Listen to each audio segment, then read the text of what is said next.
On today's episode of The Happy House, we are at Tonkadale Greenhouse with Jessie, and she is going to teach Chandler and Ella and I how to make a fairy garden. a fun activity to teach your kids about gardening. Create a fairy garden with them. Are you thinking about getting a pet? Learn how to make the best choice for your family with tips from the Humane Society. Stay tuned for The Happy House.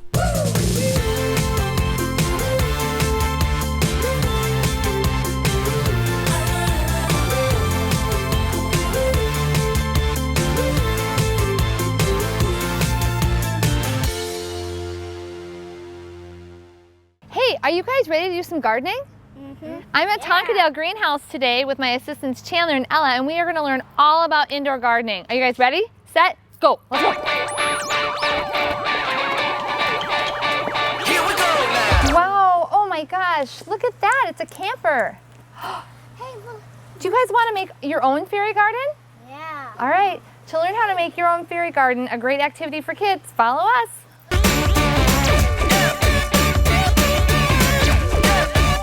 We are at Tonkadale Greenhouse with Jessie, and she is going to teach Chandler and Ella and I how to make a fairy garden, which I am really excited about. I've actually seen these before, and I'm a little obsessed with all of these I love tiny things. So let's get started. Okay, so there's a couple different ways to do a fairy garden. You can do an indoor fairy garden or an outdoor fairy garden. Okay. Today we're going to do an outdoor fairy garden, but you could possibly bring it indoors. So the important thing to think about is where your fairy garden is going to be. If it's going to be outside, you're going to want to make sure that your container has drainage. Okay. So a way to accomplish drainage in a container like this would be to drill a hole in the bottom with just a regular drill. However, if it's a container that you cannot drill or don't want to drill, maybe it's something important, you don't want to damage it, or say you're using a terrarium, like a glass Right. terrarium or something where you don't have drainage, there are ways to kind of get around that. And so what we recommend is layering your container. So the first thing you would do is put charcoal on the bottom. Chandler, could you pass us the charcoal? You can pass the whole bag. Okay. Whole bag of charcoal, Chandler. Okay, so this is the charcoal. That's charcoal. It's it just acts kind of as a filter. It helps keep the soil fresh so it doesn't get swampy and stinky. Okay, So that's the first layer. so we start with the charcoal. Yep, and then then what the- comes next? The next layer would be rocks. Okay, what kind of rocks do you have here? We have, you could just use pea gravel. This is river rock. You could use a colored rock if your container is see-through. We're going to actually use this rock as a soil cover at the end of our fairy garden, but that could be Okay. your next layer. And this is really pretty, actually. I mean, it Yeah. isn't colorful, but I like it. I like Yeah, the, it's okay. kind of natural looking. Nice. So Okay. that's the rock. So that'd be your, So gravel, then rock. yep, and then Okay. just potting soil. So you want to use an all-purpose potting soil. Okay. So that's something that has, good drainage, lots of good nutrients, etc. Is that this Yep. organic potting mix for all potted plants? Okay. Yeah. Yes. So all there's right. the potting soil. All right. So we've prepared our bed, our fairy bed, so to speak. Now what comes next? What you kind of want to do is think of a theme for your fairy garden. What are your fairies up to? Are they in the woods? Are they having a party? What are they doing? Okay. Do you want to Have kind a of vacation. maybe they're on Vacation. vacation at the park? What else do you guys think? What else? Vacation in Florida. So you start with your biggest elements first, and Okay. you kind of just lay them out, how you want them. So I usually put, like the camper in the back. Do you guys want to pick out some of your favorite things and what? Let's go one at a time. So Chandler, what do you see For like the lake. for the lake? Where should that go? So another thing about fairies, they need water. They need a place to drink. They need something to eat. They eat nectar, so they need flowers. They eat other sugary things also, so like candy or cake, lemonade, things like that. So fairies basically get to live in a mystical world and eat sugar. Yes. Perfect. Sign me up, right? Okay, so now what comes so we have the next? canoe, so that means we have to have some water, Okay. which is great. I don't Okay. know, do you think maybe a bridge so they can cross a bridge? Ella, what do you think? Do we need a bridge? Yeah. We should put like in front of the canoe and we could use this as water. Oh, okay. In front of the canoe, Perfect. like right there. Does Yeah, that work, that's Jessie? great. Next, we need to kind of do our landscaping. We kind of know what our layout is, but I think we need a little more soil just to make it higher. Okay. And then we'll kind of push the soil around to make our landscape. So we have some potting soil here. We remember that our camper was going to be in the back, and then we have to have some sort of a river. Okay. So we're going to have our water right here. So it's kind of good to define those areas. And then, if you have a house, or, in this case, the house is the camper, you kind of Okay. want to press it down so that when you're watering and stuff, you don't have, you know, a sinkhole. So I'm thinking the camper here, we'll probably have like a patio or a sitting area here. Okay. And you know what, I have a patio all ready to go. Okay. So, Okay, should I put the camper back in? yeah. Okay. So you could make a patio out of like the river rock. We could do something like this. Okay. There's a, you know, maybe we have a path coming from the door or something. You kind of got to play with it. So now we can put in some of our plants. So we kind of picked out a selection of some of the most popular things. It's like ivies. This is called baby tears. That this is one my is very favorite really plant. I love popular. baby tears. And then you can use things like this is a fern or a houseplant. You can use that as a tree or as a shrub. So we just pop them out of the pot. So you're actually breaking that in half. Yeah, this was a 4-inch fern. I think I can break it in half. So, Okay. you know, we might need some greenery kind of behind the camper. The baby tears I like to use as like a place for the fairies to sit or just a way to kind of fill in space. Okay. What's kind of neat about this is you can like break it apart. So maybe we have, you know, a hedge over on this side, kind of Okay. along that path. So that goes in there. You know, all of Okay. this stuff you just kind of trim with the scissors to keep it the size that you want. One of my favorites, and you probably like this, is this is polka dot plant or hypoestes. Look how teeny they are. This is a great little, just a little accent. It adds color. I think a lot of this is about, you know, color and brightness and things like that. This is angel vine, and this is a creeping fig. I kind of like this creeping fig because of the white it has on it. It could climb up the side of the camper. Just like ivy would climb up the side of Yeah. a house. This is an established campground. You know, they come there every summer. So this fig has been growing for years and years. So we just kind of pop it in, and maybe our bridge is kind of like there. Oh, goes over the water. This is the path we did for the water, so that's how you cross. We always have little different kinds of blooming plants for each season. So there'll be poinsettias for Christmas and mums for fall. Okay. And the thing to know about these is they're not going to bloom forever. What you can do is just plant them right in the pot. Just pop the whole thing in, and then when it stops blooming, you just take it out, come and get a new one, and put it in So its it's place. like an annual for the fairy garden. Yes. Okay. So I just put the container right in. Yeah, you just pop the whole thing in. Okay. And I think I'm going to put some more of this sedum here because this is kind of like, you know, a grassy place after the bridge. You know, you can leave some areas not covered with plants because you want room for things to grow and fill in. And then you can add some moss and rocks at the end, and we'll do that.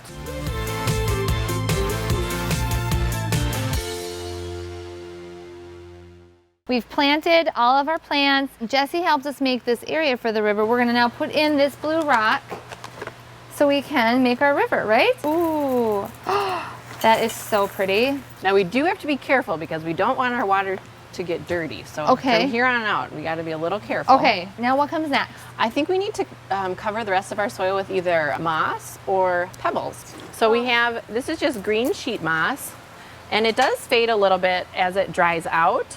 One trick that we've learned is you can mix up like green food coloring with water and continue to spray the moss so it stays green. So you just kind of use it to fill in where the soil is showing. Of course, your plants will continue to grow and then fill over the moss as well.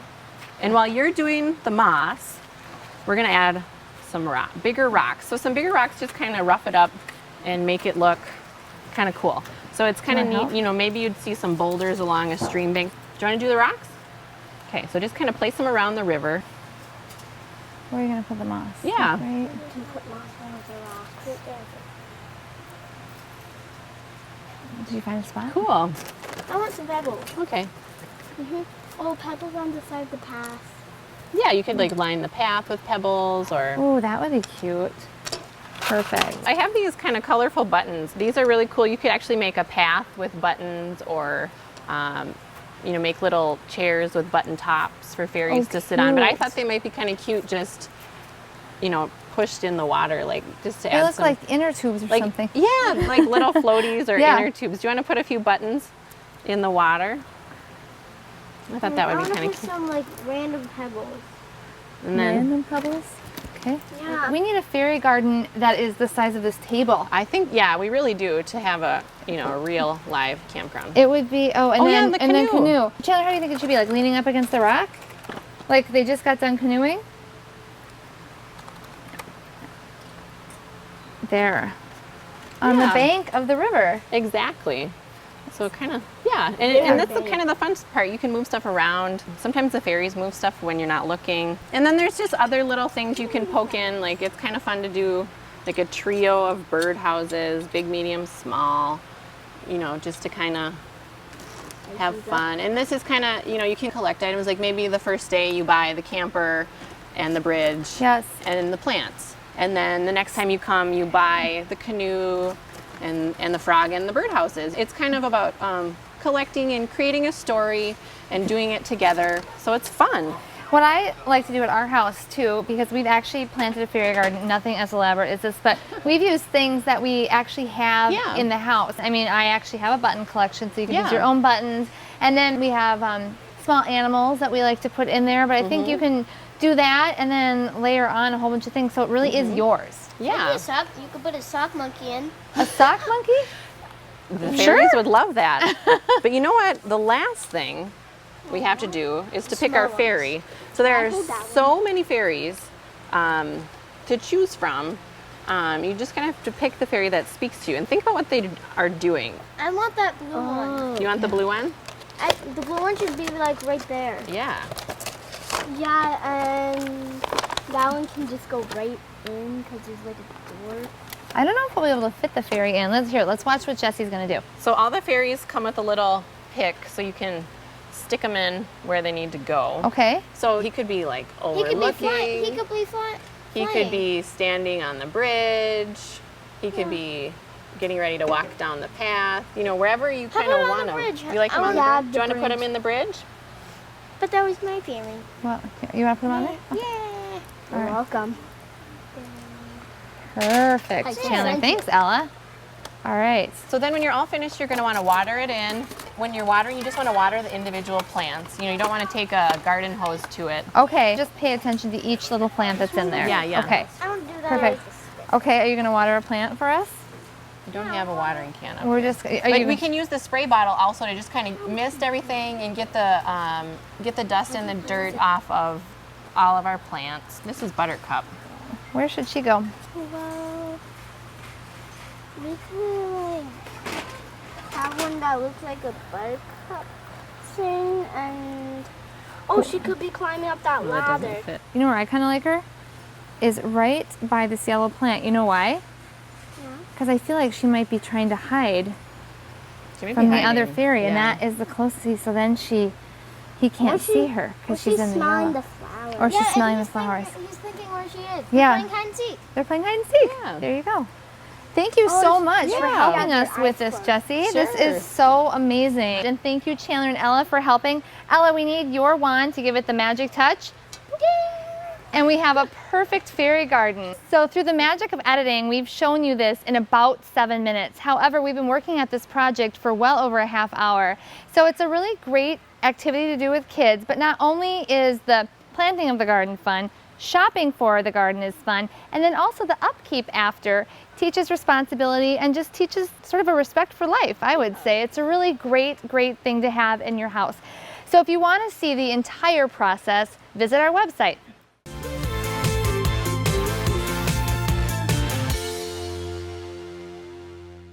We're at the Animal Humane Society today, and I'm with Carrie, and we're going to talk about how to know if your family is ready for a pet, because it actually is a really big commitment. It is. It can be many, many years of a commitment. So we want to make sure everybody's really ready, and there's a few things to consider before picking out a pet. Okay, so what's the number one thing families should think about before they even visit the Animal Humane Society? The number one thing is the responsibility. Are you ready for the responsibility that comes with a pet?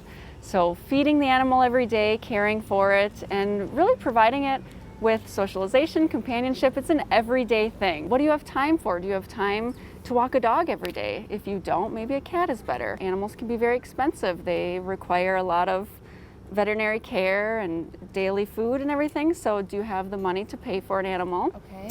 So kind of think about which animal would be best for your lifestyle. I think sometimes people are maybe afraid to come to a humane society because they figure, oh, those animals are bad or they were turned over for some reason. So can you talk to me a little bit about that part of the decision-making process? There's a lot of misconceptions about shelters, that they're all old, neglected, animals that are damaged, but they're not damaged goods. This sweetheart is Miley. She's a 6-month-old Chihuahua, wonderful behaved, just a great dog. Shelters are full of amazing animals, and there are millions and millions of animals in shelters that aren't adopted because people are buying pets. Okay. You know, buying from breeders and buying from pet stores, and I just would urge people to really consider shelter adoption because these animals are already here, they're already with us, they already need homes. Right. So don't bring in more animals. Right. Let's get the ones that are here homes. Right, and I mean, we're gonna go inside a little bit later, but I was briefly inside, and I mean, there are so many wonderful, wonderful dogs and cats in there, so I think it's just something really interesting to consider. And a huge variety in every age, from puppies and kittens to older senior dogs and pets. Did you see something you like? Miley's standing guard. She is. And you know, every different breed, if you want a purebred dog, there is a shelter or a rescue group that will have that dog. I mean, you don't need to go to a breeder to get a purebred dog. Okay. Yeah, so just look around and give yourself some time. And another thing is to not choose a dog or cat based on how they look specifically, because a lot of people will fall for a pet just because they're cute. But there's plenty of things to consider other than just their looks. Right, if I do my work and I'm really conscientious and I choose the perfect animal and then it doesn't work out or it isn't a good fit, what's my step then? I come back here? And Yep, you bring the animal back and we bring the animal back into our care, find somebody else that's a better fit, and then we help you find the pet that's right for you. Okay. It's really all about success because animals, I mean, this dog could probably live 10 to 15 years. Right. We don't want it to be the wrong fit for the next 10 Right. to 15 years. So it's Right. really important to get that right fit. Yeah, and that's why a shelter is wonderful because we have really smart people they're just animal people. They know what's best for people. That's actually really helpful because you actually have this huge assortment and then you have a staff that's working with these dogs. So it's not just one person when I hear about this whole team approach and all these different people working with each animal, it really is a great program. It's really fabulous because these animals are all placed with the right person, and it's really important to them.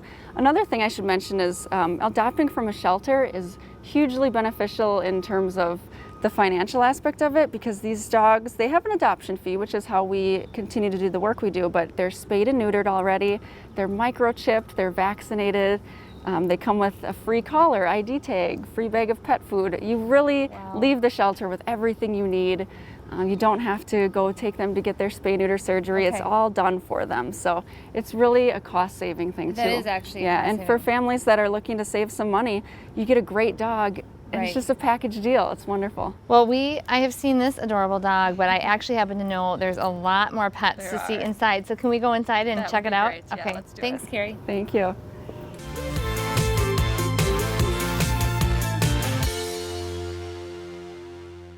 We're inside now. So tell me, where are we? This is the puppy area. Okay. Sort of my favorite area.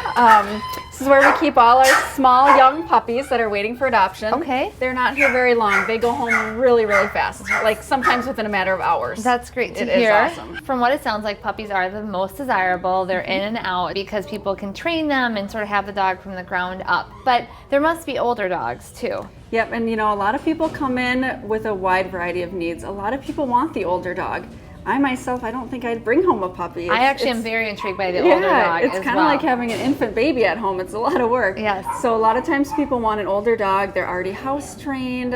They might already be really good with kids. They might have lived in a family already. Okay. Sometimes we know a lot of information about the older dogs, Okay. which helps. But puppies are definitely desirable. It's hard to Yes. resist that cute puppy. We don't put a dog in the adoption center until it's ready to be a family pet. Okay. So we have a number of programs, and we work really, really hard day and night with these animals to get them to where they need to be, to All go right. home and just be a really good pet. Okay, I want to see some. Awesome, Okay. let's go. Okay. How old are dogs in this area typically? There are some puppies in here, but usually anywhere from 1 year to 10, 12, 13 years. Okay. Average dog probably lives about 10 to 14 years. Okay. The smaller breeds live a little bit longer than the larger breeds. We're constantly cleaning. It is a never-ending job to clean Right. around here. The amount of laundry we do would blow your mind. It's so much laundry. And we have tons of volunteers who help us with that because we do have staff. We have about 200 staff between our 5 sites, but we have about 1,600 volunteers. Wow. So it's very volunteer driven. That is a serious basket of tennis balls. How many tennis balls do you think you go through? A lot, hundreds. We have a never-ending supply of toys and tennis balls. Tennis balls tend to be the favorite. Well, yeah, look at that. Yes, and if a dog acquires a favorite toy while we're here, we make sure they go home with it. That is- because, you know. Well, you have to. Exactly. Sometimes they focus in on that one toy. One of the most important things to keep our dogs happy is to get them outside a lot. So we have volunteers who will take them out, play fetch with them, take them for a walk, just really get them the exercise they need so that they don't get stir crazy in the kennels. Okay. So we have people that, I mean, their volunteer job is to come play with dogs. It's really pretty awesome. That's really great. And then also some people, when they're visiting with animals, they want to see what they're like in an outdoor environment. So we let them bring the animal out and see if, you know, if they're an active family and they want a dog that's going to run around the yard a lot. We And let play them catch with the see. Yeah. kids or fetch, and that kind of thing. Yeah. That's so great. So Yep. when they walk the dogs, they just go in the surrounding area? Yep, or- and we have this beautiful wooded area around us, so the dogs get to go on a really nice walk, and it just gets a lot of their energy out. And Yes. they're walked several times a day, so. So we typically think of dogs and cats at the shelter, but there are other kinds of animals too. And are these animals up for adoption? Absolutely, we adopt out 10 different species. Okay. Cats and dogs are the most common. Rabbits are number 3, and then we've got birds, small critters like guinea pigs, hamsters, Okay. mice, rats, ferrets, all your little rodent critter Yes. type of animals. And it's really something for everybody. You know, a cat or a dog is a lot of work. A bunny Right. is also a lot of work. A hamster, not as much work. A Right. guinea pig, not as much. If you're going to adopt a kitten, be prepared for kitten craziness. They Okay. can be a little crazy. I always tend to gravitate toward the older cats because their personality is established. Yeah, it's established, and you sort of know what kind of cat they're going to become. All kittens are generally pretty crazy, and then they become a wide variety of cats. Right. Well, it's kind of like a toddler. Exactly, exactly. There are a lot of similarities. Kids love animals, and we just have a really fun program for them, and they get to interact with animals. A lot of them adopt animals while they're here at camp, so that's always a good thing too. Yes. But yeah, it's just good to make sure that, you know, the next generation will be kind to animals as well. Okay. Our facility is completely privately funded, so we get our money from donations and adoption fees. Okay. So we're not state or government funded. It's just we really rely on the public to keep us going. That is amazing. Yeah, you have to have a lot of money to do a lot of good, and luckily the community is really awesome. They love animals, they want to help us, and they want to see us be able to continue to help animals. That's so great. It is. To learn more about the Humane Society and different ways you can contribute and volunteer, visit our website. Coming up next week, we're going to show you how to make something most people dread fun and memorable, the road trip. Are you thinking about going on a road trip? We've got you covered. We'll teach you tips and tricks to make your trip fun for the whole family, even the parents. Coming up next.